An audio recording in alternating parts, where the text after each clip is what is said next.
Right. Hello, my name is Alessandro Reggio. I'm a co-founder for the Students for Ethical Governance and Policymaking.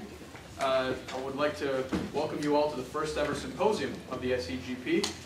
Tonight we're going to be discussing the ethical impacts of development, economics, and intervention that we're obviously studying all here. We will be using the UNDP Millennium Development Goals as a catalyst for our conversation tonight, as well as the salient and thought-provoking points raised by our panelists we've invited. The discussion, we hope, is going to be a reflection of the stated goals of the SEGP to facilitate dialogue between students and faculty of the Monterey Institute, and to critically examine the important ethical implications of the work that we all do or that we all plan to do in our futures. We are joined tonight by Professors Akaha and Dayton-Johnson, as well as the student representative Jack Tucker. I will now hand it off to them. Come on in. Hand it off to them to say a little bit more about themselves. Well, the first thing I remember, I was crawling around in a carpet in the fireplace, and then the next thing, no, okay, so that's my biographical information. I was going to start at the beginning. So, my name is Jeff Dayton-Johnson. I teach in the IPS degree program. I know maybe 80% of you, and those of you who I don't know, I'll be glad to meet you. And I'm a development economist, and that's the perspective I'm going to be representing this evening. I'm Tsuneo Akaha. I'm neither an expert on ethical issues, although I hope I'm an ethical person, or on development as some people understand it, even though I'm personally very interested in developing myself and developing or helping other people develop as well. And my primary interest here at the Monterey Institute in terms of research and teaching is human security and development. So I'm going to be addressing the issues that we're going to be discussing primarily from the perspective of human development and human security. My name is Jack Tucker, and I'm familiar with most of you. I am representing the Students for Ethical Governance and Policymaking, which is a new club on MIIS, which I recommend you all check out on Facebook. And I am a student like you who is interested in the ethical repercussions of the policymaking that takes place that impacts the lives of the common people, and how we can examine the outcomes of policies both economically and experientially on the part of people who are at the behest of these international institutions. Okay, well, like I said, tonight's event is going to feature prepared statements by our panelists, which will then be followed by open discussion, which we highly encourage you all to participate in. So we're going to begin by order of table with Professor Dayton-Johnson. Okay, thank you. Well, first of all, I wanted to congratulate you on the organization of this event and the founding of this club. I think it's a great set of issues to be looking at, and I hope that this is the first of many such encounters to talk about issues that are important to faculty and students alike. The organizers of this event asked me to talk about development from the perspective of someone who worked at the OECD, which is where I worked before I came here. It's like impossible for me to have a conversation without mentioning that. I used to work at the OECD. First, I was a little baby crawling on the carpet in the fireplace, then there was kindergarten, then there was the OECD. And now I'm here. And I think that's a useful way to approach the concept, one of many ways to approach the concept of development. And I'm going to do it in a way which is a bit of a caricature. The OECD, and so I'm being a bit of a devil's advocate because I want to push certain themes to maybe provoke more debate and provoke more discussion on this relationship between ethics and development. The OECD was founded to implement the Marshall Plan. It's interesting to look at the origins of this international organization, and a lot of the international organizations which are big players in the world of development even today. The OECD was founded to oversee all of these resources that were coming from the United States and Canada to rebuild Europe after World War II. And after the organization had been in existence for about 10 years, the GDP per capita in Europe was up to its pre-war levels. And so it was clear that they had done their job and they could either disband or move on to a new set of objectives, which is what they did. And the new set of objectives was to be a clearinghouse for thinking about economic policy making and beyond, social policy making as well, among the member countries, which are basically the countries that gave the aid for the Marshall Plan in the countries that received the aid, and a few other rich countries around the world. And one of the major pillars of policy making that the countries in the OECD looked at was development assistance, was foreign aid. And their way of thinking about development assistance was very informed by the origins of this organization, which, as I said, was to take foreign aid and use it in the rebuilding of a war-torn continent. So the view of development that was embodied in the OECD was that development is growth of GDP per capita. Development is growth of the national income divided by the population. And what's needed to make GDP per capita grow is capital. Capital accumulation. Capital in the sense that economists use the term. Factories, trucks, lathes, you know, we talk about lathes in development economics, and other types of machine tools, inventory, non-residential construction, all of that stuff is capital. And it takes resources to build it, and that's what foreign aid is for. And so the OECD became a clearinghouse for thinking about a lot of economic issues, among which was how to best deliver foreign aid so that all of these poor countries, which had just been declared the developing world in the wake of World War II, could develop just like Europe did after World War II. And this was really the way that development was conceptualized as a foreign policy objective, as an objective of international coordination within the OECD. And over time, it was recognized that more is needed than just sending resources to the to the poor countries of the South. That it's not just enough to accumulate capital, maybe we need to also transfer know-how. Maybe there needs to be technical assistance. Maybe there needs to be technological transfer. So that maybe it's not just enough to send money, we also have to build dams, lots of dams. Build dams and bridges, right? That helps some countries, but not all countries were growing with dams and bridges. Maybe you need the right policy environment. This became very fashionable in OECD circles in the 70s. And the World Bank has a whole bunch of studies that say that foreign direct investment is good for growth in the right policy environment. Foreign aid is good for growth in the right policy environment. If you ever want to write a paper for the World Bank about something, just say it's good for growth in the right policy environment. And that's basically the nature of the research that the World Bank has done. What is the right policy environment? That also changed over time. In the 1970s, the OECD was recommending to countries that they need to be Keynesians. There needed to be a strong role for the government in economic development, that the government needed to be involved in industrial policy, that the government needed to be involved in investment. And so the government had to be a strong player in the national economy. In the 1980s, the OECD was saying, oh, we were wrong. Actually, the government should withdraw massively. The state should withdraw from its role in the economy, that we should let market forces govern the allocation of resources in developing economies. We should liberalize trade. We should liberalize the movement of capital across borders. We should liberalize labor markets within developing countries. One thing we should not liberalize is the movement of people across borders. That should not be liberalized. That was clear. That we're not ready for that yet. But liberalization became the norm. The last thing, and this is what I'm going to end with, I probably near the end of my time. Through all of these different add-ons, it's still, the basic mechanism of development was still seen as a transfer of foreign aid from rich countries to poor countries to accelerate capital accumulation, to accelerate growth. I'm pushing the economic interpretation here quite far because it was very influential. One of the last innovations in OECD-style thinking was the Millennium Development Goals. The Millennium Development Goals really originated in the OECD in the 1990s. And and this is an important clarification because the OECD has this development assistance committee where the foreign aid officials of all of the rich countries meet once a month. That's the problem. They meet once a month. They don't meet once a year. They meet once a month. And they don't have much to talk about. And I used to have to go to these meetings. And it's kind of a drag. You know, it's like, oh my God, the DAC meeting again. I had to go to the DAC meeting, the Development Assistance Committee.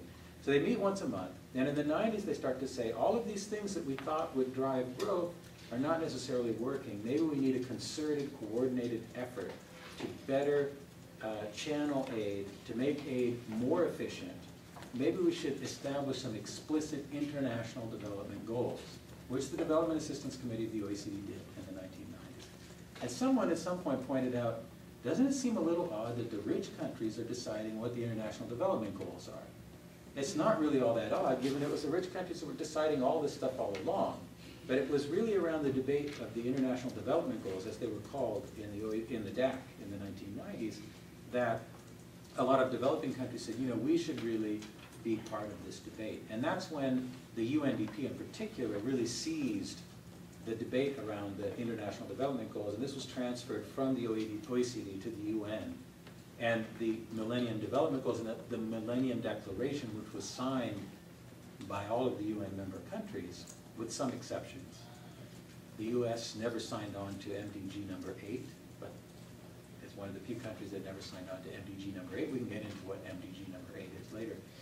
But that was a move from, in some sense this is some progress. The international bureaucracy moves slowly, it moves tortuously, but the debate was moved from the Rich Country Club to the floor of the United Nations, in which virtually all the countries of the world are represented.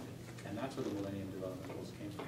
But their origin really comes from this old-fashioned view of development and this economic view, in which development is growth of GDP per capita. Sure, other things count, healthcare, education, but they're closely correlated with GDP per capita. That's all we need to look at, GDP per capita. And that's kind of where we are now, and that's where I see the link between the OECD way of looking at development and the debate that we're going to take on this evening. Close for the moment. Thanks. I think Jeff made some remarks that are really excellent as a way of segue into what we're going to be talking about. And that is, he's emphasized the importance of global agenda set by the Western countries primarily to address their own needs first.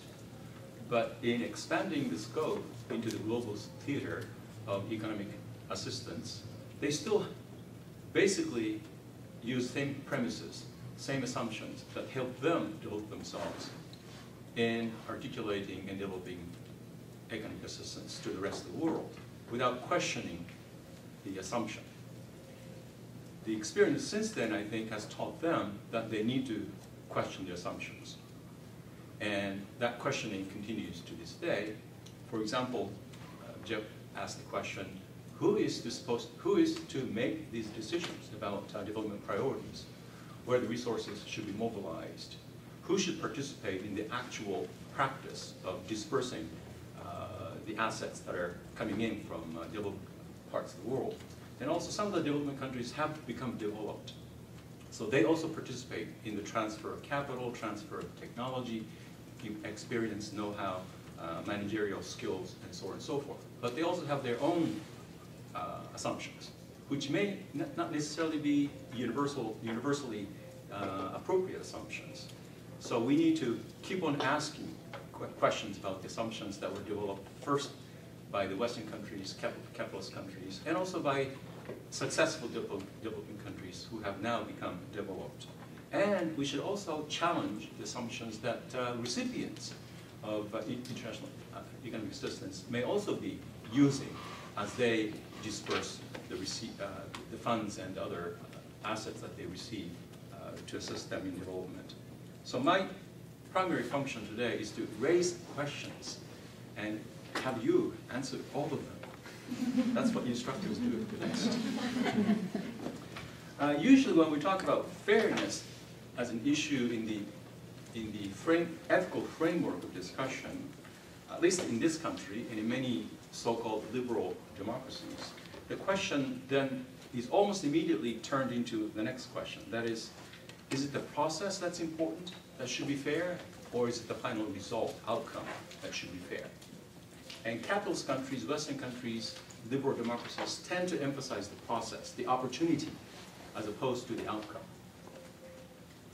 And they say we can't determine the outcome, but we can at least have some influence over who participates in the decision-making, what rules need to be employed in the decision-making, in other words, the process. And if we proliferate opportunities for development, for societies, economies, for polities, and for individuals and communities, the results don't really matter as much as this process, which is a democratic process. What if the results are so unequal that they place some people and communities in a privileged position and place others in a disadvantaged position? And what should we do if those structural inequalities become more or less fixed or permanent? And we call them part of structural violence. Who bears responsibility for it? The people who dispersed their ideas, their technology, their know-how, their historical experience, and their funds, or is it the people or the states that have received that assistance? How about the people who didn't participate in any of these decision-making processes, but who ends up on the short end of the stick in terms of distribution of actual outcome of development? And fairness from, this leads to the next question, fairness from whose perspective? If fairness is to be defined and determined from the perspective of those whose tax money goes into development assistance, shouldn't they have a say? Or if the ultimate goal is to reach the bottom rung of every society that needs to be developed, shouldn't they have a say as to what is fair? Are we well informed enough on both ends of the, this development spectrum to make fair, offer fair answers to this question of fairness? I think these questions implicitly lead to the question of, or the importance of democratization at the global level, at the national level, at the community level, and at the family level when it comes to equalization of the outcome as well as the process or process of discussion and policy making. But do cultures matter? If, as a result of global engagement in this fairness question down to the family level, family structure is impacted in whatever direction, gender roles, for example, or roles of children as opposed to adults. Who is to take a responsibility for the consequences of those changes? Is it the people who disperse the money? Is it the people who receive the money or other forms of, again, assistance? Or is it the family member who is impacted directly or indirectly by the decisions that other people make? So the ultimate question is, democracy for whom? And how does one define democracy? Again, in terms of process or in terms of the outcome? Now, during the Cold War period, you remember, well, you don't remember because you weren't around, socialist countries and developing countries, most of which had been colonized previously, emphasized the outcome, in addition to the process, but more on the outcome, equal distribution. Whereas capitalist countries and Western countries, as I mentioned earlier, tend to emphasize the process, the opportunity. But today, we know the income inequality, the opportunity inequality is growing to unprecedented proportions, both within and between national borders. So we need to be concerned about the results, the outcome, as much as the process, I think. But the political dialogue, the structure of political dialogue that is available to us now doesn't seem to help us shift our emphasis away from, not in neglecting, but at least away from the process focus towards the results focus.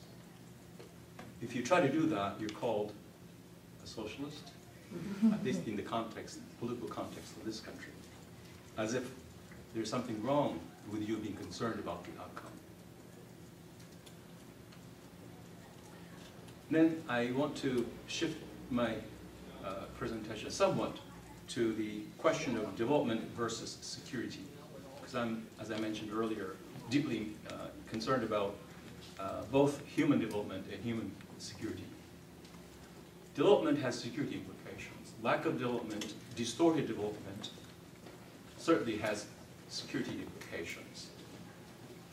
And security efforts containing violence as it's unfolding in Syria, in Iraq, in Afghanistan, in Egypt, in Ukraine, and many other countries that are coming online in terms of internal, intra-state violent conflicts. What we do to address their security questions has developmental consequences, because addressing security consequences means, among other things, redistribution of security, because some people will feel more secure and others will feel less secure. And when a conflict does come to an end, and hopefully it does, the distribution of political opportunities will also have been skewed as a result of the efforts to address those security concerns and issues. So as a result, some people, again, some communities, again, end up on the short end of the stick as opposed to other people. So do we need to train development experts in security matters? Do we need to educate security people in development matters? Do we need experts that do both? What would be the legal implications of people who are on the ground helping in the development assistance, development process, to be also held responsible or accountable for security implications for what they do? Wouldn't that frighten them away from development efforts? So that's another serious question I think we need to address. How should security and development measures and activities be integrated? Right, this semester I'm teaching a course on Introduction to Human Security and Development, and one of the major themes of the textbook that we're using is that the two wheels must run together in parallel. So how can we restructure our governments, OECD for example, so that they can address security issues and development issues in parallel? Do we have a mechanism for doing that? I don't think we do. But the authors of this book, who come from primarily Scandinavian countries, are really dedicated to development, the development agenda, say we have to do that.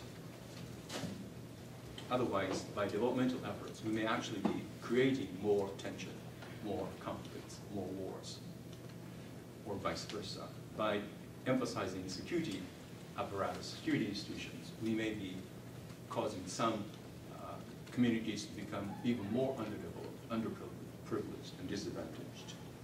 So again, I did what instructors do best, that is to raise a lot of questions, for many of which I don't even have an ultimate answer myself. But I hope I've been able to contribute something to our thinking. Thank you. Thank you. I think you both brought up issues concerning agency and responsibility. And these are two issues that I'm very concerned about, especially as they concern international institutions who move into developing countries which may not have the capability or human capacity in order to represent themselves fairly. And I'd like to start by reading the mission statement of the IMF, which is a key player in this field.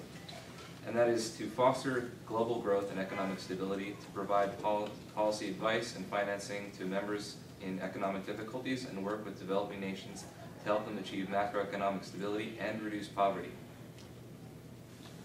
Those two goals are antithetical.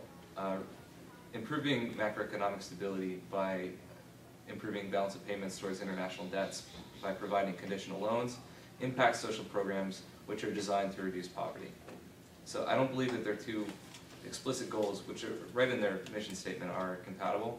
And I'm approaching this subject kind of as a counterfoil to Professor Dayton-Johnson's argument that you can measure human development as a function of GDP per capita, which I don't believe fully captured. Not as a function, identical to. Identical to GDP per capita, which I argue is a not a good metric to measure the experiences of people who are living in developing countries and who are subject to, I'm going to use the word depredations of the global financial system.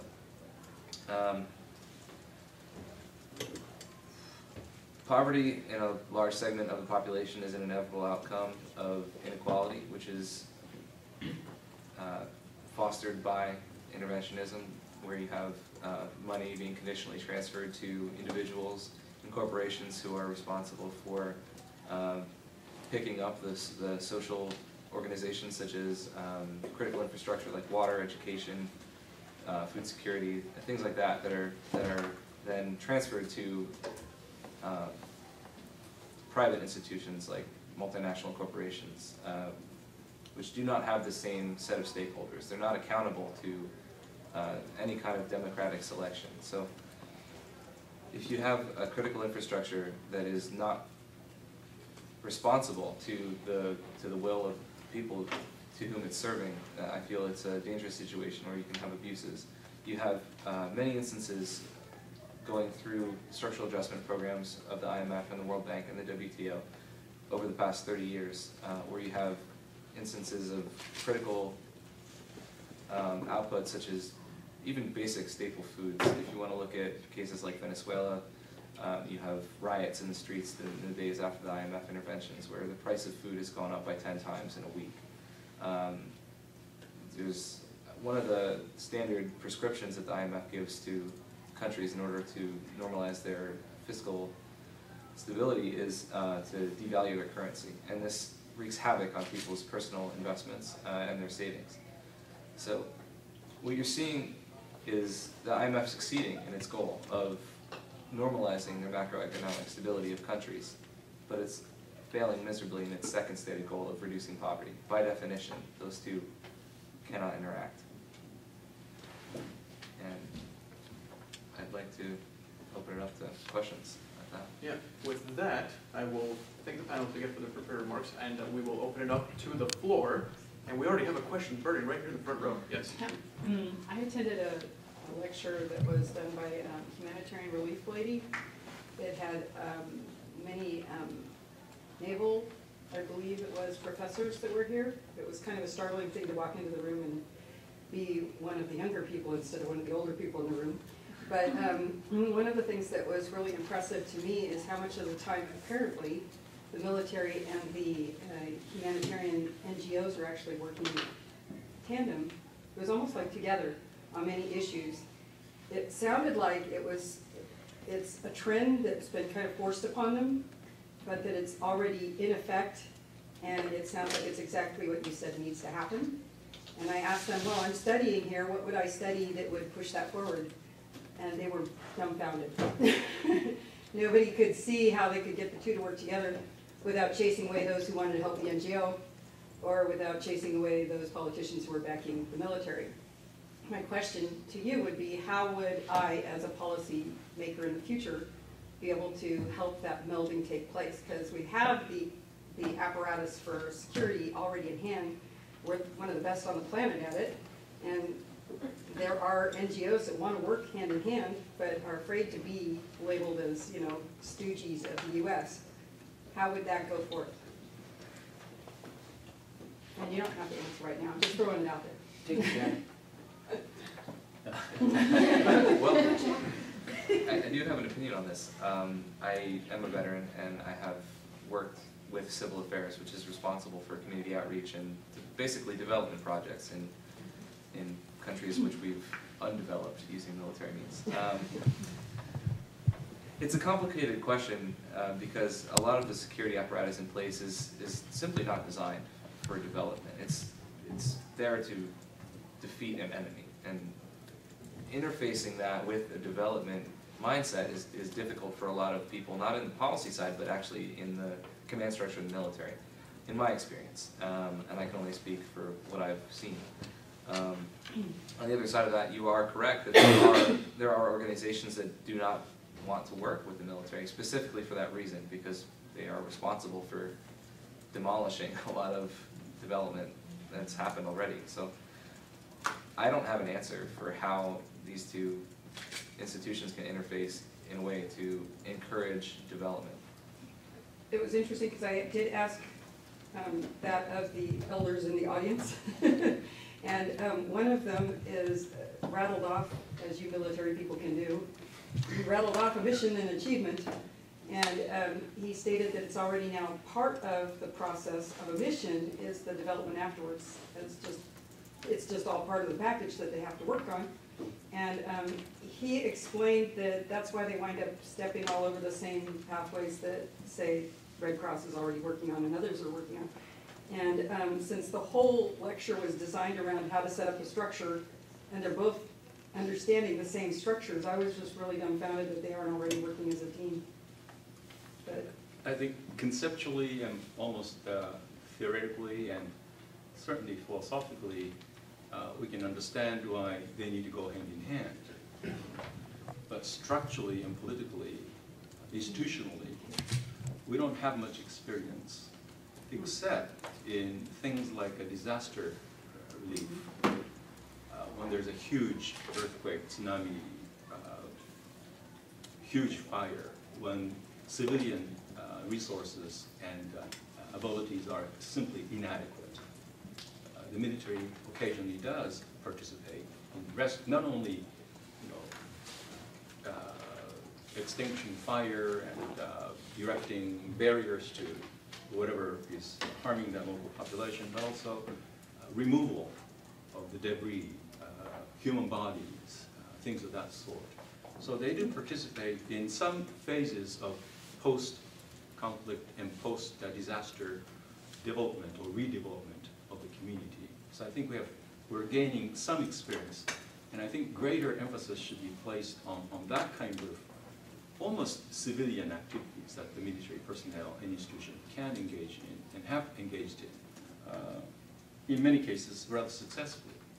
Since I come from Japan, I just mentioned, the 3/11 in 2011, big earthquake which caused tsunami and a nuclear meltdown, called for emergency situations, but the local police, even people who are well trained to deal with all kinds of disasters, simply weren't well equipped, and there weren't enough of them either. And many of these firefighters are volunteer firefighters. I mean, what can you expect them to do, when you have huge numbers of people lying dead in deep water, being washed offshore? You need the military. And the local population and the national population in Japan generally accepted the role of the military to participate in that. Not just the Japanese military, but the US military, which came to Japan as part of the US-Japan Security Alliance. So legally they were able to come in as part of this, on the basis of this legal framework. But in fact what they actually did concretely on the ground was very similar to what Japanese disaster relief missions would do. So I think there are some experiences we have that we can build on.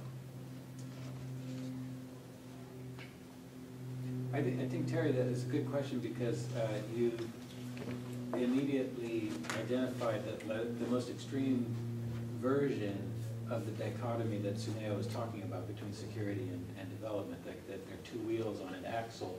And if you look at a humanitarian organization and the military, especially the combat military, as two ends of this continuum, you're looking at what's the most extreme case of how these things can be rolling together.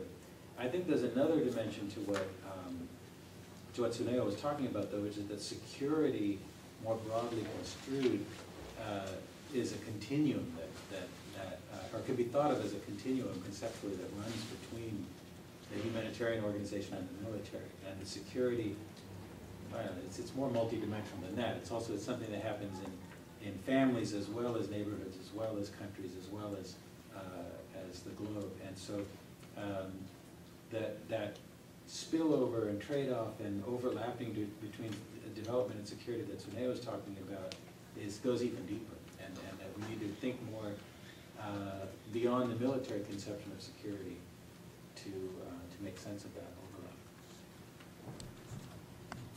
Wesley. But I have a question for, I guess both people, so actually. Jeff, you're talking about the Marshall Plan, which is something that I'm very interested in after Haiti's earthquake. And after the earthquake, his article was titled, "We Need a Marshall Plan for Haiti." But not only for Haiti, but for many different countries, I think, developing countries, that we need a Marshall Plan. But instead, for example, in U.S. foreign aid policy, we have most USAID funding, a little bit over half goes to NGOs. It does not go to governments in direct assistance or budget support. What do you think that is, that we've never had another Marshall Plan for developing countries? I would think that's Well, first of all, I think that, you're right, Wesley, that the Marshall Plan has become this kind of symbol of a massive mobilization of resources which is needed to kickstart some kind of development process, or some kind of reconstruction especially. That's why after the earthquake in Haiti, they used that metaphor, because it's like the war-torn European continent. That's where we use the Marshall Plan. And I think that when people use that metaphor, they're talking about an aid effort which is orders of magnitude larger than the aid flows that we actually observe today. And that's the other part that you're mentioning. There's another part of the Marshall Plan which is important, which is related to what you were talking about, who gets the aid. When U.S. or some other rich country decides to send aid somewhere, who's on the receiving end? And that's been a major source of disagreements. And the Marshall Plan, and that's why, to go back to the OECD, the reason that the OECD was formed is because the United States, and to a lesser extent Canada, said, if we make these resources available, the Europeans themselves have to be responsible for administering this project. They have to coordinate. We're going to give it to them, and it's up to them to do it. So it's not only the magnitude of the spending, but it's this kind of governance structure and the trust in the governance capabilities of the recipients that's a part of what the Marshall Plan stands for, I think, in the collective imagination. And that's the opposite of what we see in so much aid. A lot of aid, as you say, is channeled to NGOs precisely because taxpayers, Tsuneo was talking about, do they have a say in this? Well, a lot of times taxpayers are looking at corrupt governments around the world and saying, no, the NGOs, we trust them because they're northerners like us, or they're independent of the government. But that could weaken the state. That's the, if you have a weak state and therefore you give money to the NGOs, you're further weakening the state or delegitimizing the state. So it's a complicated ethical problem. But you will see this, you see editorials all the time. We need a Marshall Plan for downtown Monterey. We do not Marshall Plan, anything that, it's just a way of saying we need a massive increase in the resources which are used to attack this problem. But I think you've identified the difference, that there was a trend in the 2000s in aid about what was called DBS, which was direct budget support. And the idea was exactly what you said. If we really believe that the recipient countries are in the driver's seat and that they are the ones who decide how these resources should be best be used, then we as aid donors, all we do is decide the amounts. And we transfer it directly to the Treasury. Now, one of the countries that was the most aggressive in selecting countries for DBS, for direct budget support, was the UK, the United Kingdom. And this backfired on them because they were sending money to Kenya, and this goes back to the taxpayers, and then I'll end with this. The Kenyan government, as you know, has kind of a reputation for corruption. And there's been a lot of extraordinary cases in the press. Also, Kenya has a very lively free press, so a lot of this stuff comes to light. And at one point, the British High Commissioner is the ambassador from the UK to Kenya. Because they're members of the Commonwealth, they don't call them ambassadors. It's this weird thing. You have to learn this stuff if you're going to be in this world. But the British High Commissioner at some point, so fed up with corruption scandals and the amount of aid that was going from the UK to Kenya, he said that the Kenyan government is vomiting on the shoes of the British taxpayer, which is like totally non-diplomatic language, and he was removed. But it shows like how badly this had gone. And so that since then there's been a diminishing of enthusiasm for direct budget support on the part of the UK. But these are the issues you're getting at. I'll end with that anecdote. But isn't also kind of important? I mean, we kind of in the U.S. count foreign aid, we often include military aid as part of the foreign aid equation. Should they be treated separately, and how?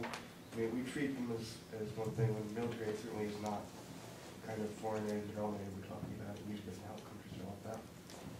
If you look at international statistics of aid flows from all of the DAC countries, the Development Assistance Committee countries, military aid is not counted for exactly the reason you're saying, because those countries, the only country that continuously wants to get it included is the United States, because they're the ones who give so much, and they've gotten certain exceptions.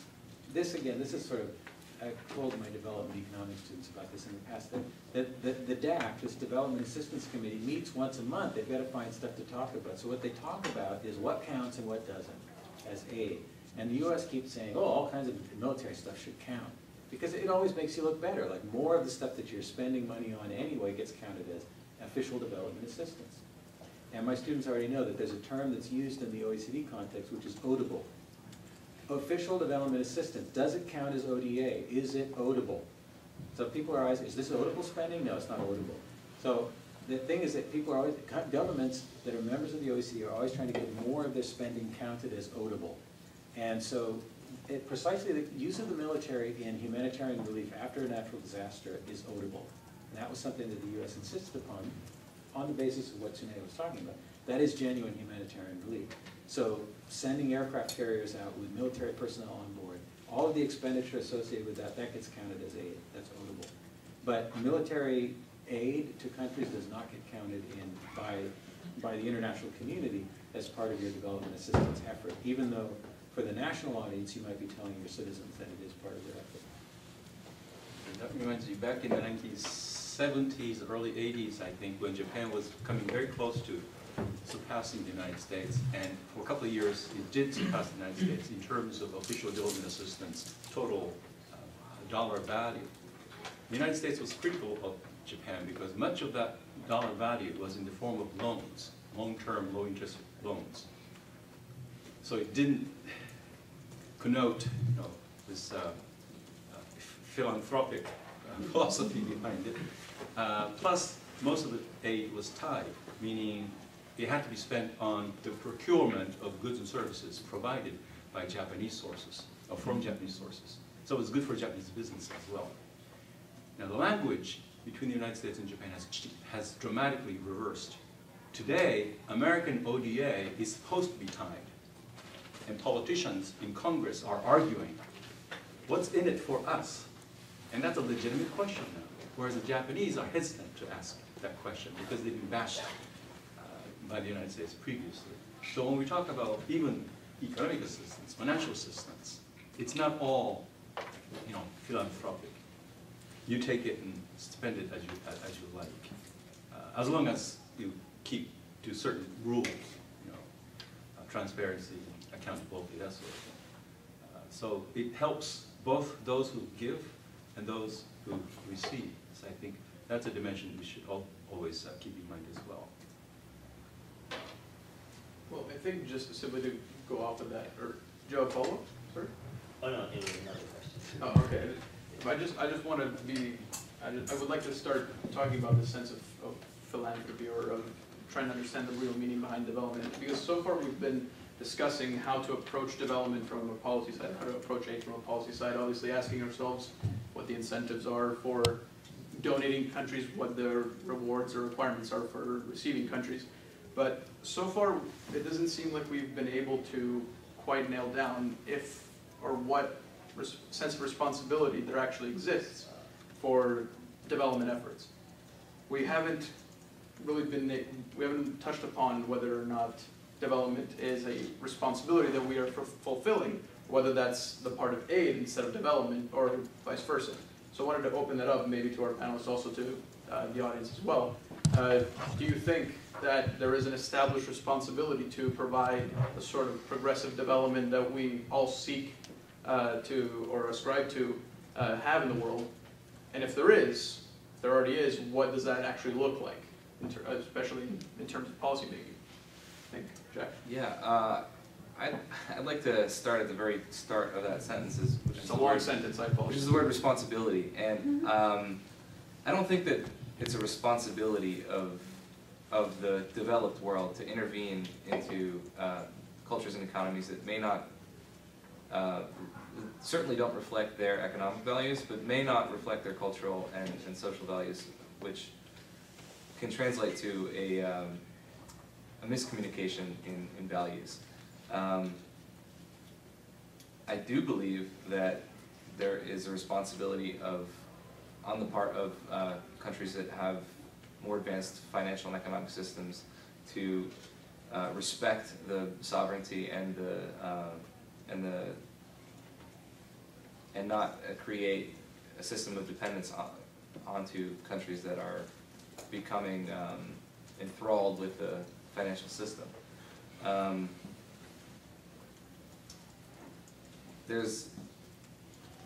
There are many authors that characterize these kind of neoliberal interventions into economies as really neo-colonial. They establish systems of dependence where, as a condition of receiving money to pay back loans that were taken on the part of developing countries, it establishes conditions that really make it so that these loans can never be paid back.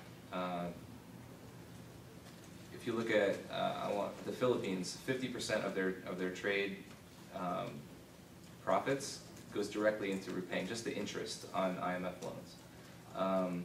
So they will never be able to touch the principal of the more than $20 billion in loans that they've received, and they'll continuously have to be paying into a system that is not beneficial to the 99% of your average citizens of the country. I guess two responses to the question about the responsibility of the countries that can afford to assist other countries. There may not be a moral responsibility, although that may be a rather controversial statement. But if I'm not mistaken, OECD, by urging every member of the OECD, or the DAC, to allocate at least, was it 2%? Well, that's part of the MDG thing, is that you're supposed to get 0.7% of GDP in the form. So that assumes that these countries do have a responsibility. So at least institutionally, I think the concept of responsibility is at least accepted or assumed. Let me be a leftist for the next 2 minutes. When we talk about development or lack of development in so-called developing countries, some part of the lack of development, or some part of the distorted development, as leftists like to call it, is precisely the responsibility of the so-called North, the developed countries, that have organized the world economy according to terms that fit their developmental experience, philosophies, and goals and interests, so that they extract minerals not only from within their own territories, but from the territories belonging to developing countries. They use the market mechanisms to sell their goods and wares to these poor developing countries. And when the developing countries grow in population, it brings up, brings tremendous amounts of revenues for the corporations and for the government that has provided assistance or marketable, goodies. So to the extent that capitalism, the world capitalism, has been strengthened in part as a result of this transfer of resources and goods through international trade, international investment, I think that big part of the world that has benefited from that system has, I guess, a moral responsibility, a political responsibility. Because not to discharge that responsibility basically says we're going to be sending troops in the future, maybe a generation, 2 generations from today, because the lack of development is going to lead to higher levels of tension, and we've seen it all over the world.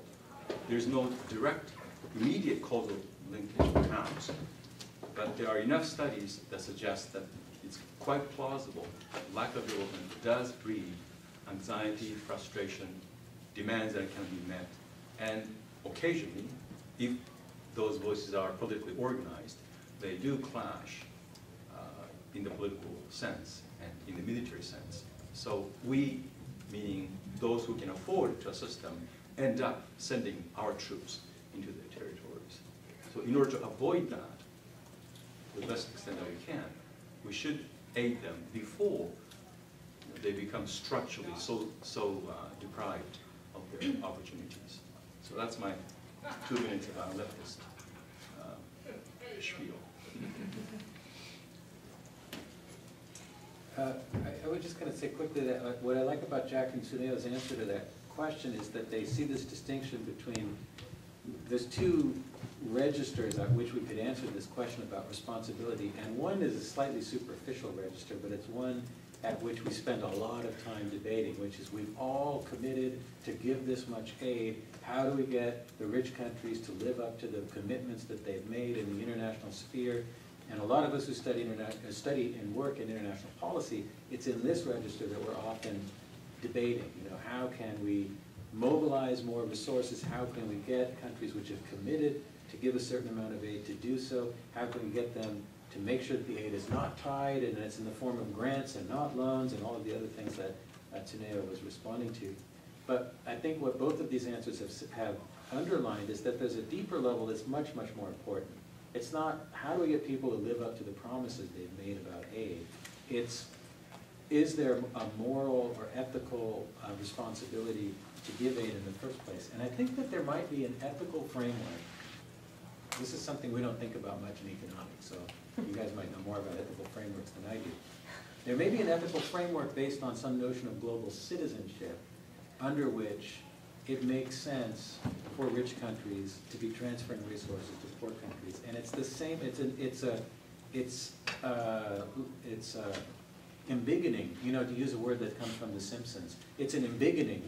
It's a largening. It's a scaling up of the principle of a polity of a country, of some kind of jurisdiction in which there's social policy, in which there's redistribution through social policy, in which there's progressive taxation and redistribution through spending on social goods. And I think there's an ethical framework based on a global version of that argument. And it's based on the notion that we are all citizens of a common population, of a common global culture. And I think it's important there also to underscore a distinction which is frequently made in economics, at least, between intrinsic interests and instrumental interests. That there may be a good instrumental logic in giving aid for the same reason that there's a good instrumental logic in liberal democratic capitalist countries to having social insurance and social assistance, because it reduces violence, it reduces conflict, it reduces the cost of running the system. That's why we have, I mean, that's the instrumental logic. You have to help the poor because the poor will rise up in arms, you know, or whatever, that kind of thing. And at a global level, there's an instrumental version of that in what Tsuneo put a lot more eloquently than I am.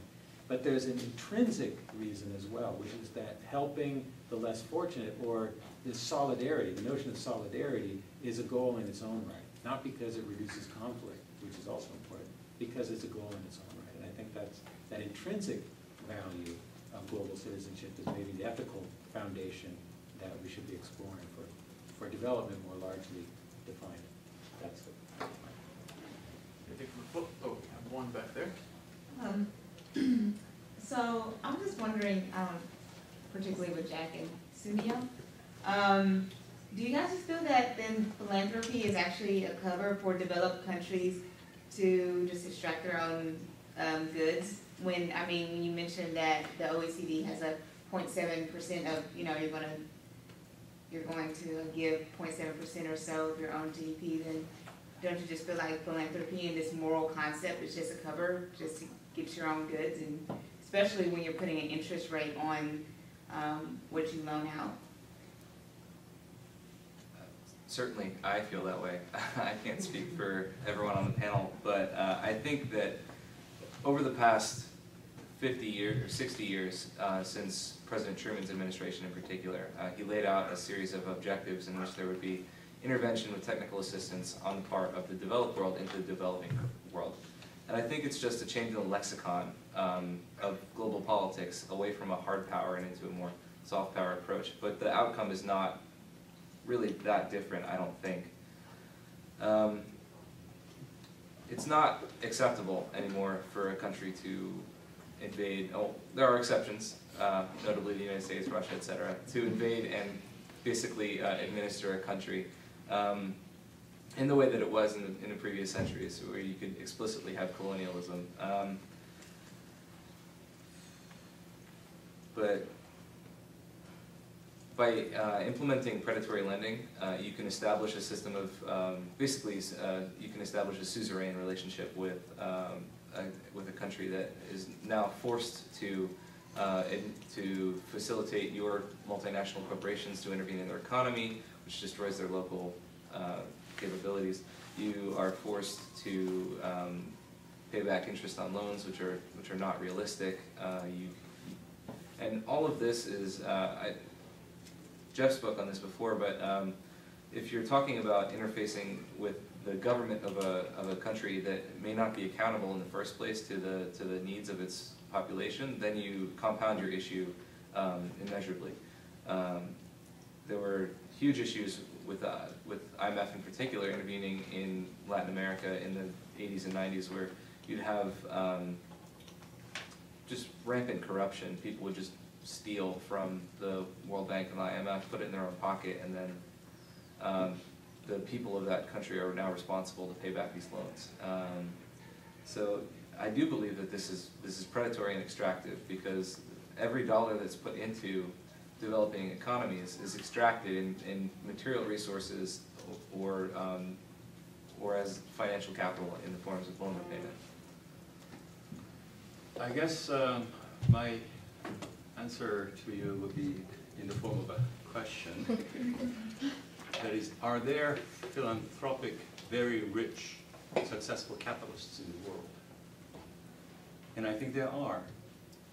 But they need, if you will, their greed to accumulate enough capital so that they can exercise their philanthropic interest. If they have very little to start with, even if they had world-side philanthropic ideas, philosophies, values, they won't be able to do much. So I think we need both the intrinsic and the instrumental values to these things. But I do agree with Jeff that emphasis has been placed more on the instrumental side of it. When I think of people that are giving out lots of money these days in the US, you can name a few people. I do feel and I do sense, and I think a good portion of the American population do look upon them as philanthropists. The philanthropy can be exercised, again, only if there is something to exercise it with, and also if the system is in place, so that those with inklings of philanthropic ideas can expand their philanthropic activities for everybody's benefit. And I'm speaking of the tax law of this country. I know the tax law in Japan because I pay income tax in both countries, but in Japan, it's very difficult to be registered as a non-profit organization whose giving and activities are tax-free. It's very difficult. Whereas in the United States, it's very easy to organize yourself into, at least legally it's very easy.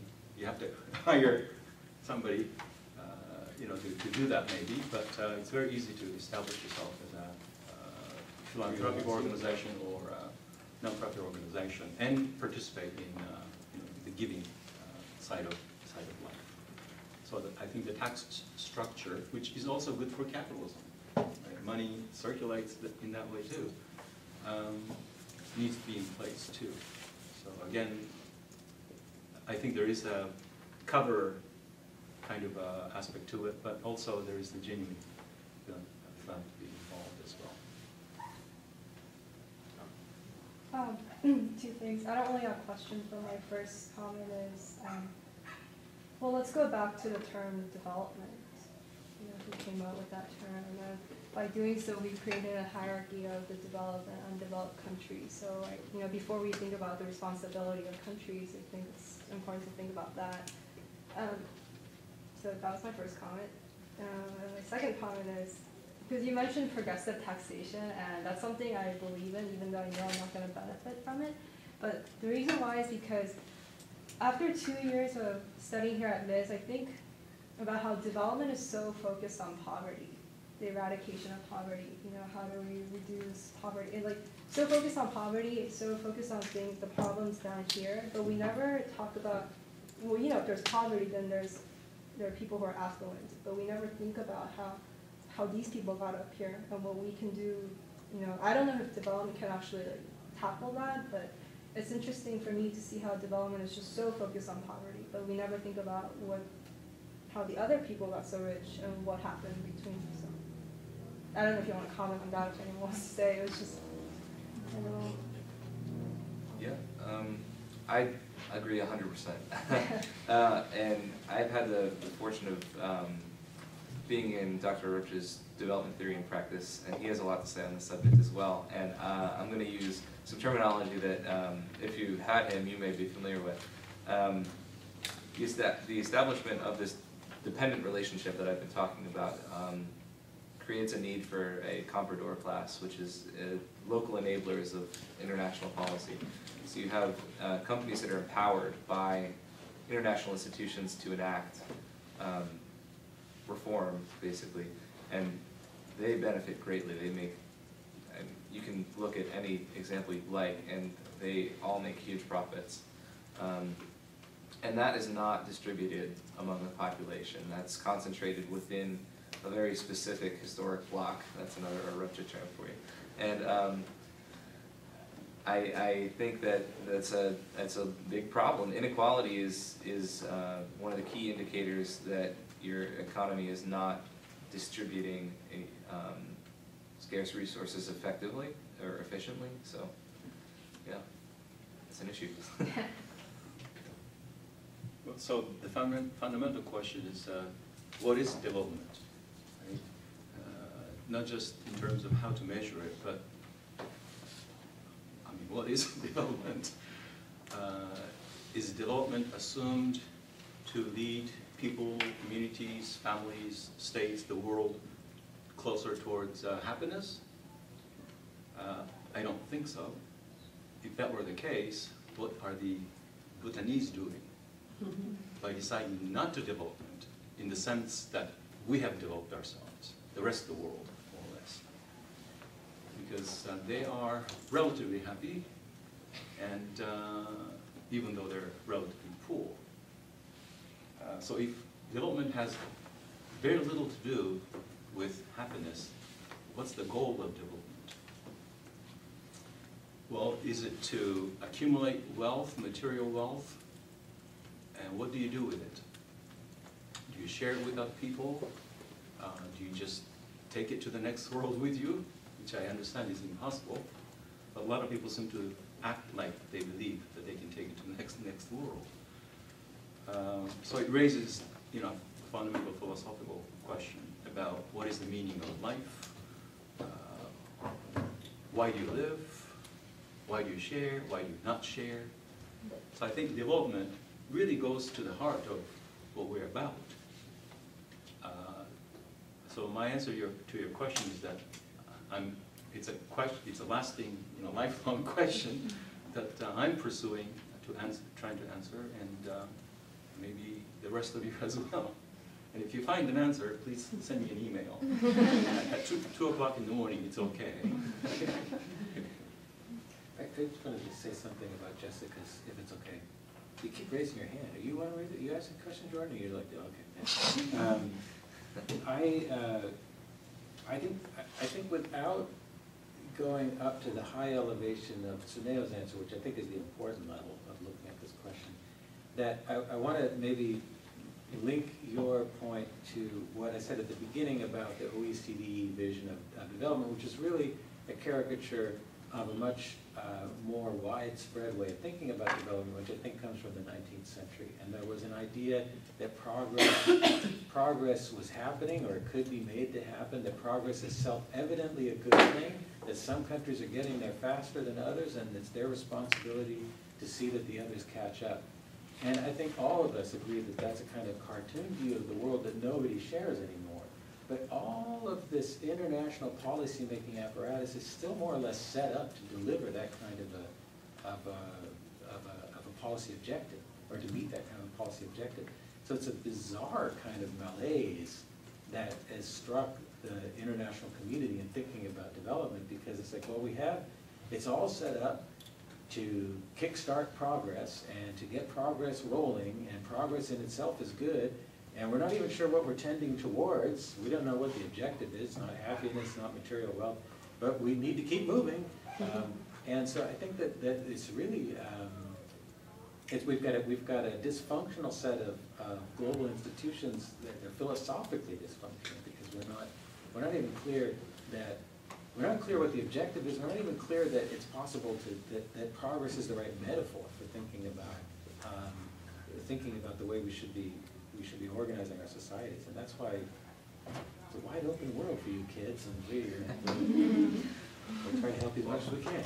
I'm going to just talk about the model of development that I think mirrors the dominant discourse right now, which is Rostow's stages of economic development. Yeah, that's a great example. Yeah, and it's a 5-stage process, which starts with the traditional society where you have agriculture and barter financial system, and it goes to 3 intermediate stages, which are transitional, so you have specialization, surplus, and building of infrastructure, industrialization, which is industrialization, a drive to maturity, which is the maturation of an investment market, and then there's high mass consumption, which is the end state goal of his, and it kind of mirrors a Maslow vision of evolutionary process, where the goal of the economic foundations now is to encourage high mass consumption, which we now, I think, rightly view as unsustainable.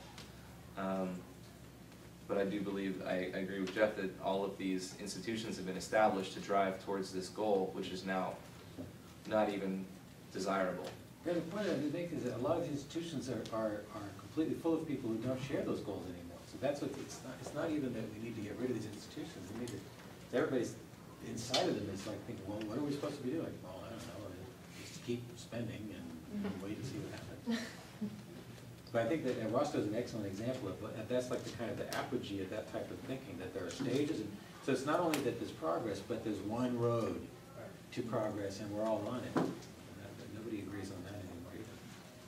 But as long as the institutions of the world operate as though that's the only way they know how to behave, we have you know, a deep moral question. That is, China. If every single Chinese person reaches that goal, or tries to reach that goal of consumption or overconsumption, what's going to happen to the rest of the world? Do we have a moral obligation to help them try to reach where we have reached? Or do we have a moral obligation to help them learn that our way is a huge, huge, huge mistake, not only for ourselves, but for the rest of the world? When do we begin to do that? Do we have a language with which to persuade them that perhaps they should take a second track or third track or some other path, path towards whatever it is they're trying to achieve? Right now, they seem to be trying to achieve what we have collectively achieved, which is huge consumption, exploitation of resources, and the destruction of the environment. So I'm super excited we finally reached some like high altitude philosophy, because the specifics of development are fascinating, but for me what really troubles me are the underlying assumptions and questions about what development is. To go back to what Professor Akaha said earlier about trying to focus more on ends rather than process, what is the end of development? To go full Greek, Aristotle was deeply suspicious of anything that didn't have a immediately stated end. That the end of medicine is good health, the end of excellence in military affairs is victory. What is the end of development? And if we don't have, can we universalize a conception of development And can we even go about doing effective development if there isn't a universal definition of it? Otherwise, we have all these various organizations simultaneously operating in an area, achieving contradictory ends, basically tearing down the wall the guy next to you is building. It seems from a general outlook that that's sort of what's happening in the development community right now, which is deeply dysfunctional, as Professor Dayton-Johnson pointed out. Can we or should we universalize the definition of what the goal of development is? No. All right, well, that's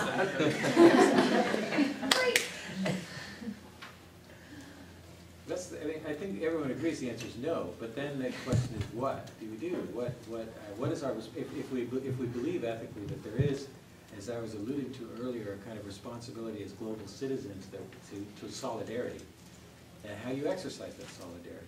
How do we think about new ways of exercising solidarity that are not built upon, that are not based upon some premise of helping the Chinese degrade their environment as completely as we have.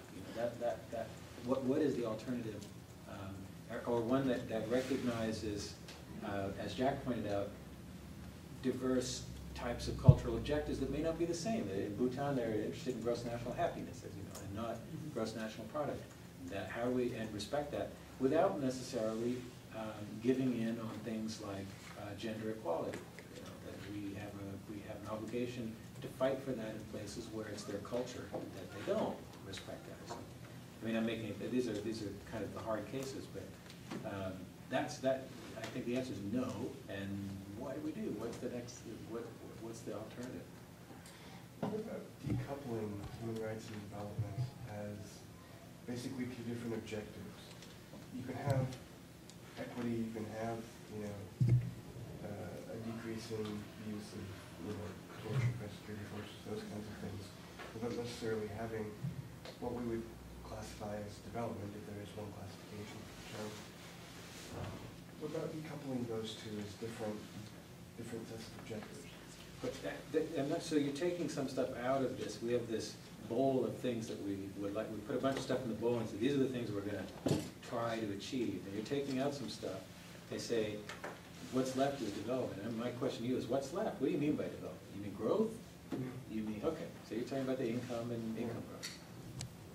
That's the model that used to be exclusively used, is economic growth is development, and I don't think that is healthy to apply to every country in the world. The problem is universalizing this concept of development, and if your only metric is economic growth, then I don't think it really represents the interests of probably 75% of people in the world. I meant by universalizing our notions of human rights and equality and those kinds of things, perhaps. Yes. Does anybody have a universal form of what the good is? Anyone just offhand? I think it's a good transition to our conversation about the Millennium Development Goals, which kind of attempts to form some kind of universal concept of what it means to develop responsibly, I think. Right?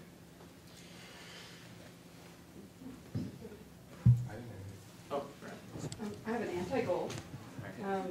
Princeton study that talks about, what was it, 9 days ago, that talks about the U.S. being more of an oligarchy than necessarily democracy. It seems to be the opposite effect, if you ask me. Once all of our goals are aimed toward protecting the ultra-rich, it seems like we're missing the whole point of democracy. But I might be wrong, but that seems like the opposite end of development. If we're going to just keep saturating the upper 1%, that's really cool for the 1%. But I don't see how that really makes a stronger country, a happier country. I mean, I think we can all agree that that's the opposite of development. It seems like it's, I don't know what other term, but saturation. If we're going to try and do something that's in the opposite end of the spectrum, I think we need to have more involvement. If we talk about developing countries, we're talking about including them in the decisions and actually looking at what they want. Like with Bhutan, where they don't want to lose all their forests in order to have a great GDP. It seems to me the same effect should be going on in our own country, where we should be able to have a voice and a clear chance to express ourselves and not have, say, corporations have religious rights, but we don't. I mean, it seems to me like our own country is slipping into the oligarchy, the anti-idea of development. But that's just my piece. Wesley? All right, I just want to take it back to policy, which is, you know, what I'm really interested in ethics and policy making. In our policy analysis class, which was my first class here, and also your class as a human safety development class, where we really talked about the United Nations, for example, the Millennium Development Goals, how they relate to human security. In your policy analysis class, Johnson, we talked about the policy making process and policy coherence or personalization of policies. So one question I have is that, for example, for the MDGs, for MDG, I think target 8 or 7, something like that, we have a stated goal, which is combat HIV/AIDS, and then another goal, which is reduce maternal death, and reduce infant mortality, something like that. But instead of having programs coming from, say, the IMF or World Bank, you know, that health for all programs or maternal, you know, reducing cost of medicine program or something like that, you know, we got, you know, structural adjustment, or we received policies such as that commodifies health, that the pharmaceuticalization of medicine or public health, for example. How come there's been a lack of coherence between these institutions? As we know from, well, not actually as we know, from one of the things we're learning in global health is that, you know, institutions are supposed to be efficient, they're supposed to have standards. How come these institutions like the UN and IMF, World Bank, how come they don't have the sort of coherence in the policy making process to actually coordinate so that the MDGs, the goals and the targets, the indicators can actually reflect the fiscal policies that they implement or that they prescribe to developing countries? It seems like there's an ethical problem here between institutions. I think that the reason that the UN is incoherent is not the same one as the reason why the World Bank is incoherent. The MDGs in particular is a good way to answer the question. Is a result of a very complicated, decades-long negotiation among countries. And one of the characteristics of the MDGs was that these were all things that there would be consensus among all the signatory countries that these were objectives worth reaching.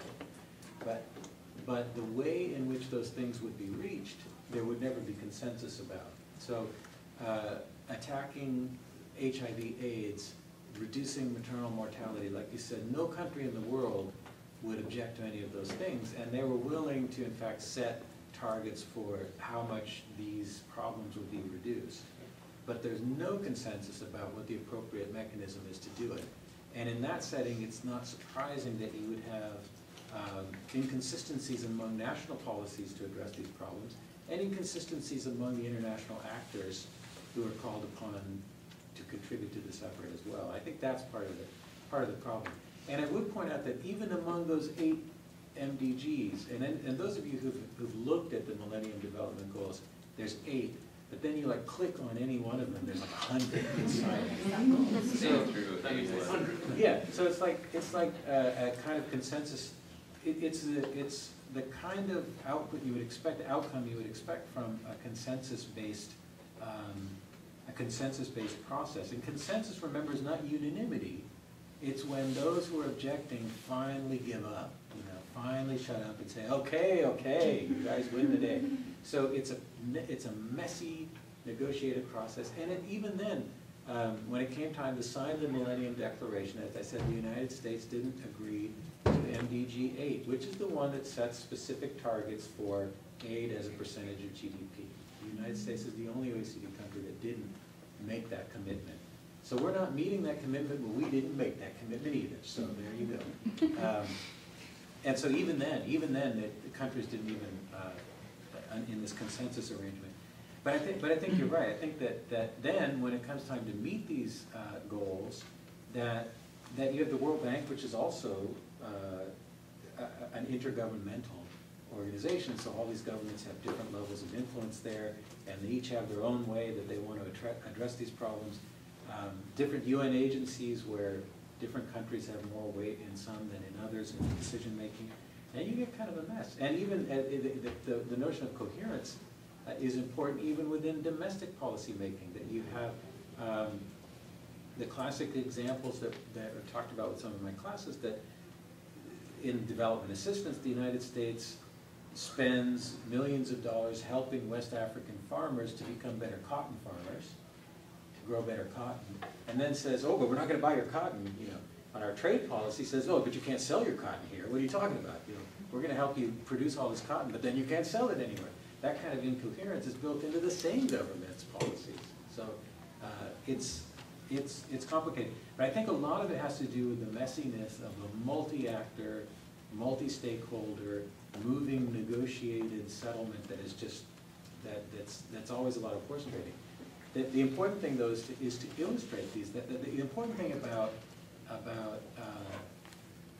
media, about the press, about international forums with visibility is to illustrate this incoherence, because it, like you say, all of these organizations at least maintain that they have some kind of standards or efficiency, and pointing out the incoherence is highly embarrassing, and that's the first step to maybe attacking these issues one by one.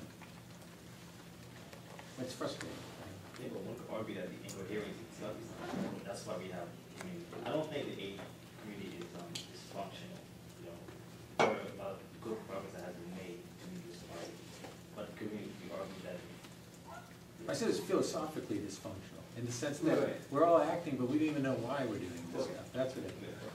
But The ethics of things. But that if aid were to go to zero tomorrow, would that make the world a better place? That's an interesting question to say. Right. If aid disappeared tomorrow, would the world be a better place? Because the kind of development that we have now is what the city calls technocratic development, which is development by experts. No, we don't have the kind of development that's done at the grassroots or local level. It's, you know, these policies are made at in New York, at the UN. These MDGs are not, we don't sit with the farmers or the locals in villages in Africa and say, what do you really want to prioritize? These are all done by people like us who study and get MAs and go on to work. Right, so, right, so, Be good for something. right, but if we're doing technocratic development, you know, then there has to be, we could do better, I think, and we can't, it could never be perfect, you know, but it could be better, it could be more coherent. And I think maybe that's the ethics part of it, that's, you know, that we haven't met that standard yet, because the students are supposed to be efficient and ethical. We should bring everything down to the individual level, ultimately. But if you collect these individuals, aggregate these individuals with diverse cultural backgrounds, philosophies, approaches, perspectives, interests, then you have this huge mess called the United Nations. And we have no other alternative but to organize our lives in these humongous institutions and organizations if we want to do something of significance. There are a lot of wonderful things that are happening, as you know, on the grassroots level, individual community, local community level, but they don't seem to aggregate at the top level, or even halfway up the ladder of political, social, economic organizations, because by the time they get there, nobody listens to them. You're not experts, are you? What credentials do you have? Oh, you don't even have a master's degree from Monterey Institute? We're not going to listen to you. If anybody's read Max Weber, Right. you know, modernity requires organizations, and organizations become rational, Right. including coherence, transparency, and all that good stuff. But the reality seems to indicate that these humongous organizations are not anything but rational. So as a model, as an ideal, I think it's something we should strive towards, but in reality, it's awfully difficult. Even in a small institution like the Monterey Institute, we don't do everything rationally. As an organization, individually, we think we're all doing things rationally, but collectively, we're messing up. Yes? That's kind of relating to Well, do we, I guess, organize ourselves on a hierarchy? I'm going to call it a hierarchy because of our lack of trust in the opinion of the public, or is it a want for efficiency? I don't think there's any easy answer to this. But, you know, development, we're saying that we want to accomplish, what is the end goal of development? Well, something that I've personally been battling with, I've been here for 3 years and I'm an MPA, so the social grassroots, you know, hearts and unicorns, we all get along. And then the MBA, which is, you know, which is like, okay, we have absolute fiscal responsibility to earn a profit here or else nothing's getting accomplished. And so, and I've been like really struggling with, well, what about just accepting the fact that it's messy and getting people to be okay with that, and will that help us kind of move forward, rather than we need our development goals very simplified. Just because, you know, our minds, I mean, as human beings, we can't grasp something beyond, you know, 3 dimensions. It's hard to draw. And so if it's beyond that, then it's overwhelming. And so of course we need to like kind of put it into these measurable, simple, you know, boxes so that we can measure it. But I just think that a lot of potential gets, a lot of investment, whether it's financial or human, gets lost because we're not clear yet on how this is going to work out. And people's averseness to, I think I'm also making up words, to risk and uncertainty is what prevents just kind of like that making an initial effort. So bringing it back to the policy, I don't foresee myself in a policy career. However, I'm relying on my fellow IPSers to actually create policies that perhaps involve, allow a little bit of buffer for risk taking, but also definitely require some consensus building to make sure. I mean, yeah, no, you can't get. I mean, I'm just thinking. I was in Peru last spring, and I promise I'll shut up soon. But like, but last, you know, like, people from like, you know, the Andes probably wouldn't go into Lima to meet with the governments because they don't trust them. And so even if you said, well, please come, you know, we would love to hear from you.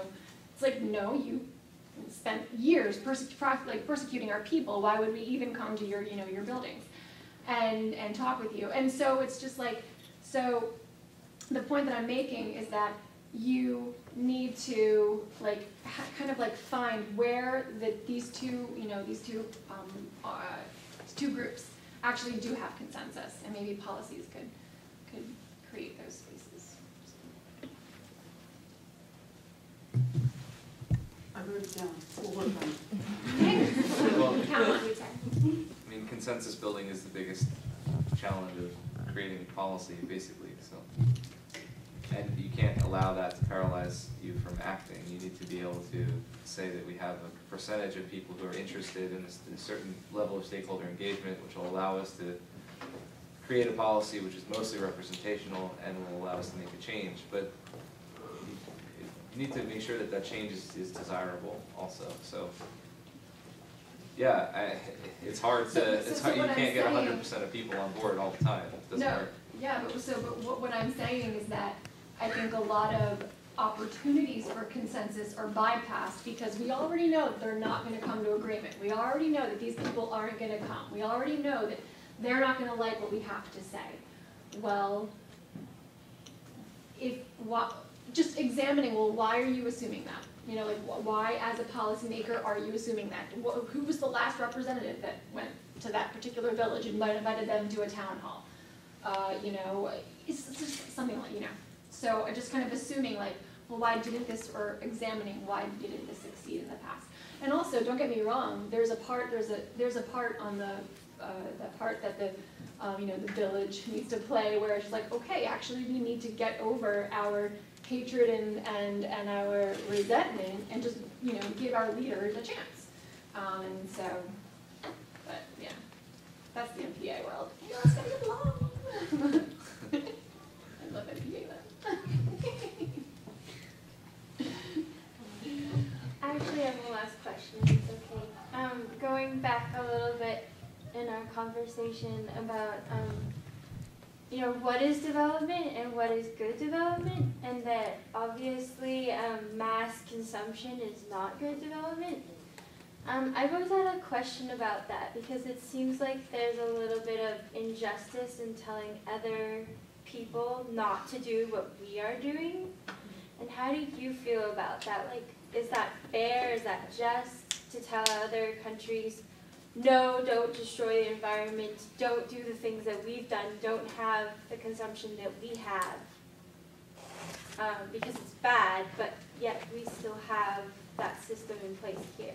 How do you feel about that? That's really a classic argument that is heard a lot, and I just have to say, just because that we allowed a 14-hour workday for children under the age of 8, and we allowed haphazard health standards, doesn't mean that we should say that those are okay things for people to do in the pursuit of development. We've learned those lessons, and I think that's part of, if you want to follow this kind of teacher-mentor model of development, which I don't feel is really appropriate, is one of those lessons that we can pass to developing countries, that you don't need to endanger the health and welfare of your population in order to attain a high level of development. And a high level of development doesn't necessarily connote a need to be to consume at a high level.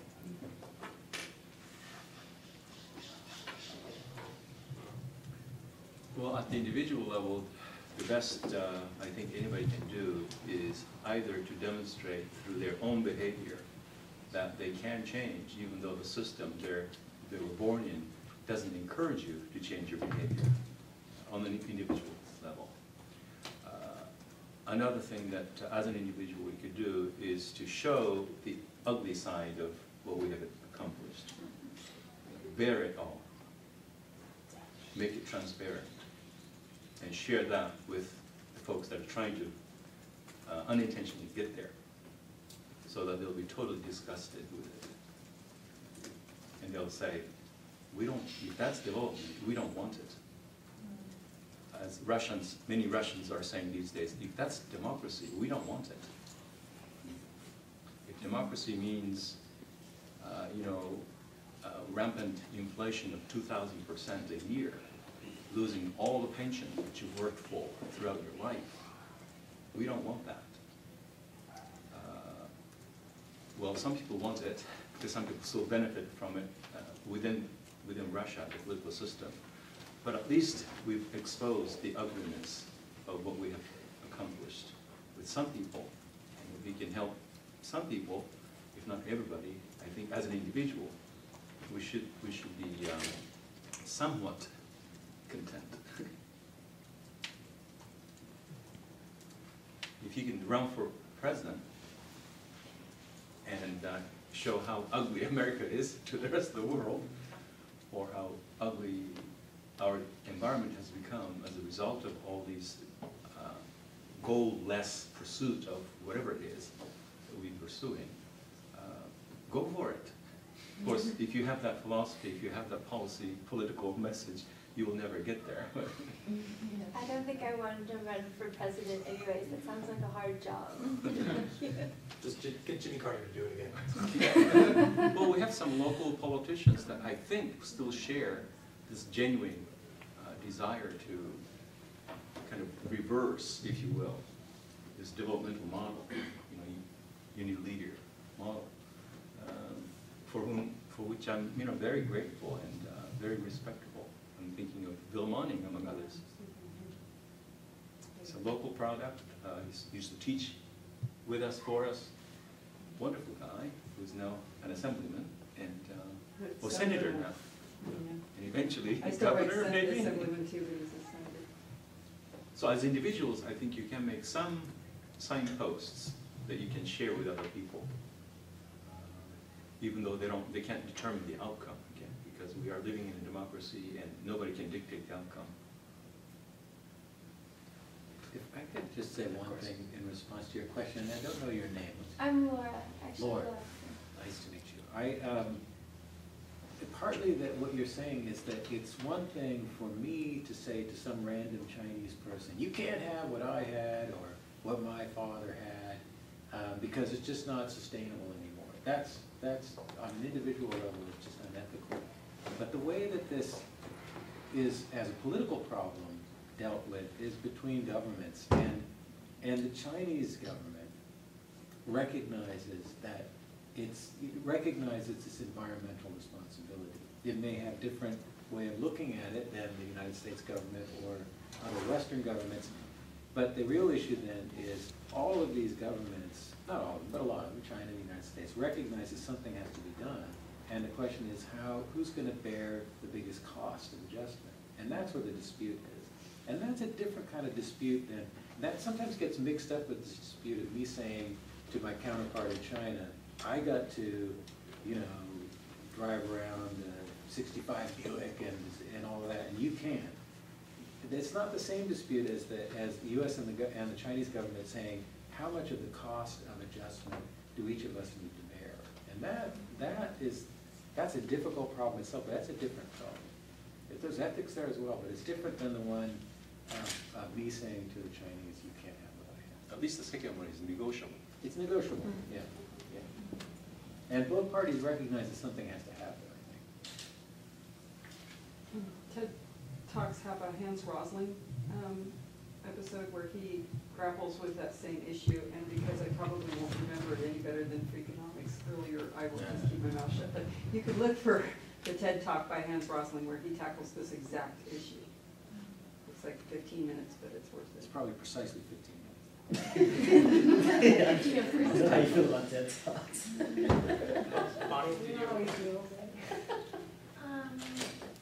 No, I was just going to comment to Professor Akaha's comment about explaining kind of our nastiness or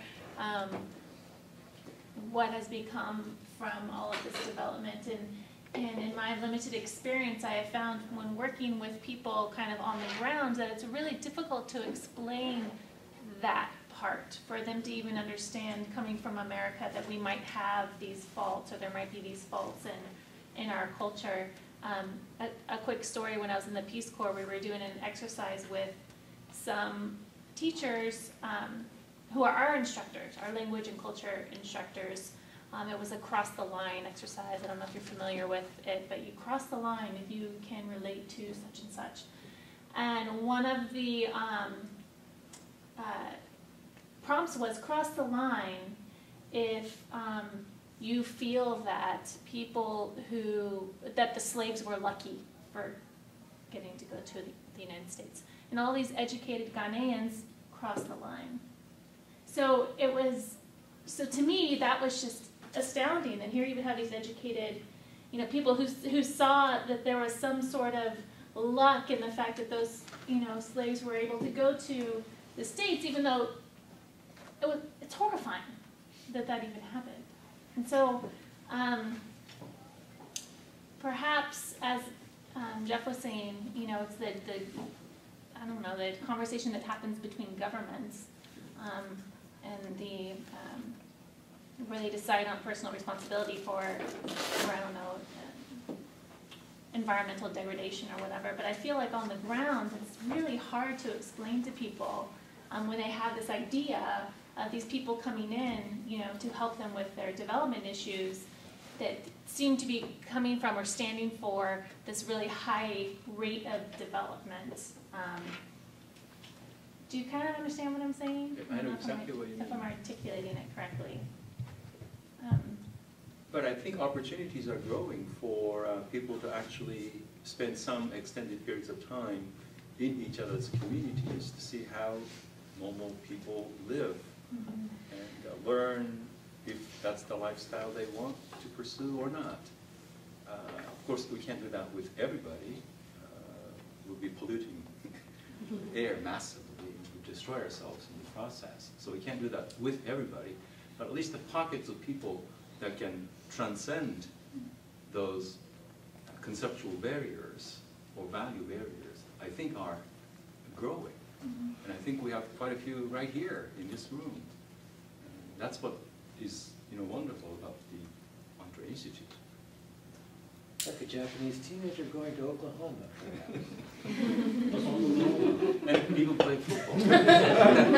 So, in the interest of time, we're going to wrap up if that's all right. Just so we don't leave with nothing but a litany of nagging unanswered questions from the symposium, I'd like to... Too late. Well, I'd like to supplement it with one final question that could, if you please answer as briefly as possible, a question like this. What does ethical development look like from a policy standpoint? Are there policies now that reflect that idea? And if not, what sort of policies do you think should exist? 2 minutes, go.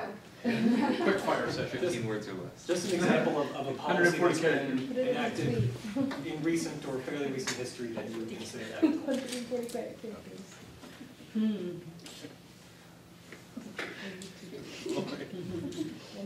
You stumped me. Yeah, me too. We've got to work out a cutoff line, don't we? Domestic, international. Anywhere? Anyway. I mean, Pro, give us some. Wait, can we answer maybe this? something like Clean Sure, Water Act. absolutely. Yeah, go for it. Please. So there's an organization called Tostan in Senegal, and my friend Alex Dunkeldet has DPMI Plus there. And so I'm speaking through him, so I can't, haven't personally vetted the organization. But if we're talking about involving people on the ground, giving them choice to decide rather than this is what you have to do, they go into a community and say, we propose that you give up your practice of female genital mutilation, so FGM. Because that's just a really horrible phrase to even talk about. Honestly, I can't even say it out loud without cringing. But that's me. That's maybe not a Senegalese who grew up with the practice. And so they go in, and rather than approach it from this is a morally wrong practice, they talk about the unfortunate health-related side effects, how it makes sex painful, just various other things. And they also say, as a community, you need to come together, bring everybody who's involved. You have to be at the majority. It's if there's a group of 16, 10 of them have to be, 9 of them have to be women, 7 men. And that's the only pressure they put on them. And they say, they give their speech, they give their spiel, and they say, if you don't want this, that's fine, we're out. And then, but if they do say yes, another part of their program is, okay, we're going to be out of here in 3 years. We're giving you that much time, and so in 3 years we need to make a set of goals, action items, and a timeline, and then they move forward, and it's through a variety of community interactions, interviews, education programs that involves the community straight along with it. But that's on the grassroots level. So, but they get funding. They're started in Senegal. They are a Senegal-based organization that gets a variety of international funding from all over the place. But that would just be a policy that I really enjoy. Thank you. Anyone else? I can think of practices that seem to be ethical and seem to be efficient and effective. Sure. Not policy, public policy as such. This goes way back to before your days. I grew up in Japan. My father was a tailor. He was a member of a tailoring guild, clothesmakers guild. He was so poor, he didn't have the capital to start his business. So he went to this group meeting, and the group allocated to him a portion of their pool of money, which he used efficiently and developed his business, and then he was able to share that with the rest of the group, and when other people were in a similar situation. So that communal impact by one person's problem, which he was able to turn into, or the group was able to help him turn into an opportunity, had lasting effect not only on the individual, my father, me, and my siblings, as well as the entire community. And I think something like that, mutual assistance group, organization, cultural value must be everywhere. And maybe there are some policies that are built on that kind of mechanism that may be successful. And that actually raises an interesting idea of possibly redeeming the word policy from just being relegated to things that happen in government, but policy could also happen in community. Policy could happen among merchants, among people, among villagers. It's not something that has to happen in the halls of government. Jessica, you have one. Yeah, I don't know about development policy, but when I just think about development, one thing we can do on an individual level is to think about how am I being an oppressor in all of this, and just recognize the privilege that I have, that I carry. And so maybe that's one way to build that global citizenship and really have true solidarity. And I'm just going to quickly advertise for an event that relates to this. My friend Gerard and I are we're organizing an active bystander training on May 1st. And that is, we're going to talk about how, privilege, or lack of privilege permits or limits you in acting as an active bystander. That's cool. Yeah. Critical self-examination begins at home. I was gonna say that UNCTAD's advising services about accepting FDI is an example of, I think, of ethical policy. And UNCTAD is a UN organization that administers foreign direct investment and offers advising services, and I think they do a pretty good job. So. One more? Oh, yeah. For me, working in development, I would imagine something that has to do with listening to people you're supposed to be serving, the poor. Including words like equity, preferential option for the poor, having not compassion, but what is the word? Empathy. Empathy, exactly.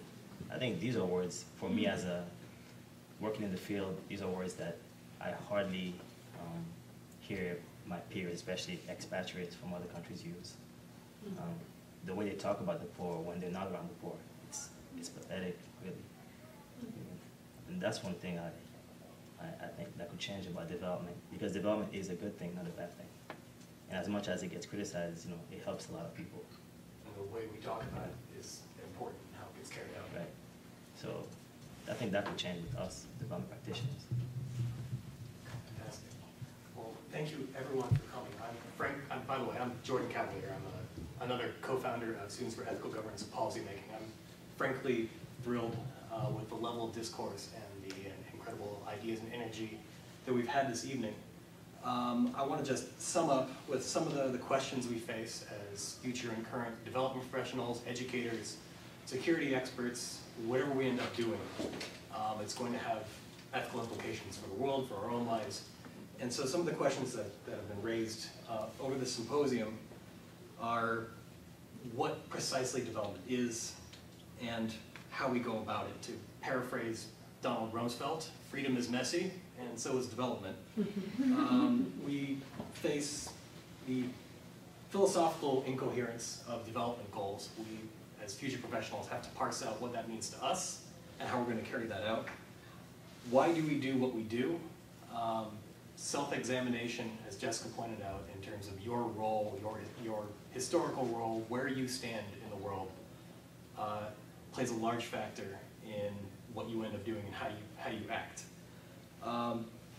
How, as individuals, do you simultaneously be an individual with your own goals and ethical sense and exist and work in a large institution, as many of us surely will?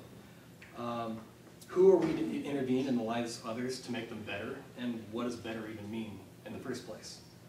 And how do we manage democratization and consensus with effectiveness and action? These are some of the questions we're going to be continuing to tackle with SEGP. We invite all of you to join us for our regular meetings Thursdays in Morse B107 at noon. For more informal talks, we hope to have more events such as this with faculty and expert panels as well as less formal talks and discussions where there may or may not be wine served. Please find us on Facebook or Monterey Institute SEGP. And thank you all so much for coming. This has been really excellent. So.